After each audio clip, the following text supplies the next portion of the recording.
오늘의 333 뉴스입니다.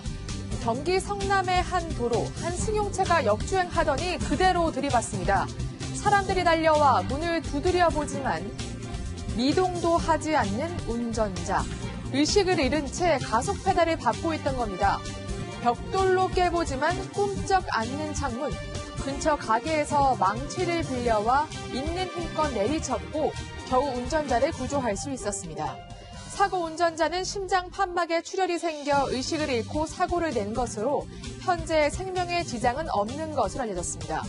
경기 남부지방경찰청은 생명을 구한 28살 김휘섭 씨와 44살 길요섭 씨에게 표창장을 수여하고 우리 동네 시민경찰로 선정했습니다. 지난 4일 광주 서구 배달업체 직원이 건물 안으로 들어가자 한 남성이 음식을 꺼내 사라집니다. 지난해 12월부터 치킨과 김치찌개 등 신고된 절도 건수만 모두 13건. 손님 집에 가서 음식을 드리려고 열었는데 음식이 없어진 거예요. 경찰은 CCTV를 분석해 노숙 생활을 하던 46살 강모 씨를 붙잡았는데 상황이 급변됐습니다. 신원 조회 결과 인천에서 2건의 성폭력 범죄를 저지른 수배자였던 겁니다. 경찰은 강 씨를 절도 혐의로 입건한 뒤 인천 부평경찰서로 신병을 임대했습니다. 5호선 군자역 앞 버스와 택시를 기다리는 줄이 길게 늘어서 있습니다.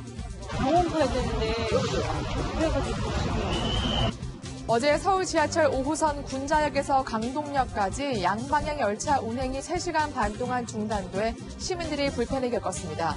부품이 떨어져 단전된 것으로 추정되고 있고 열차 운행은 어제 오후부터 재개된 상황입니다.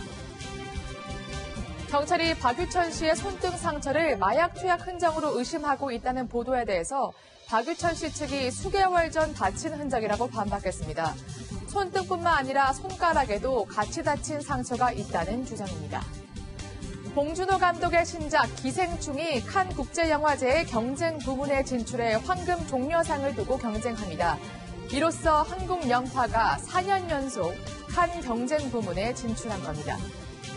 강원 고성 속초 산불 원인이 아크불티, 그러니까 방전으로 생긴 불꽃이라는 감정 결과가 나왔습니다.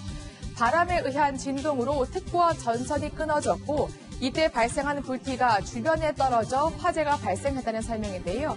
이에 경찰은 한국전력의 관리 부실 여부를 조사하고 있습니다. 지난해 월급이 오르셨다면 이번 달에는 건강보험료 조정분을 더 내셔야 합니다.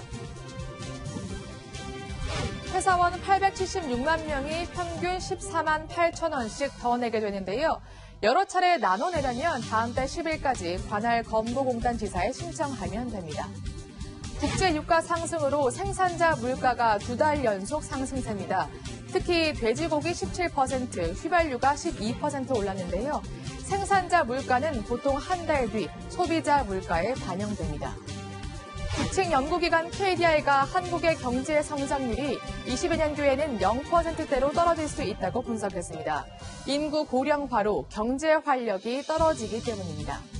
지금까지 333 뉴스였습니다.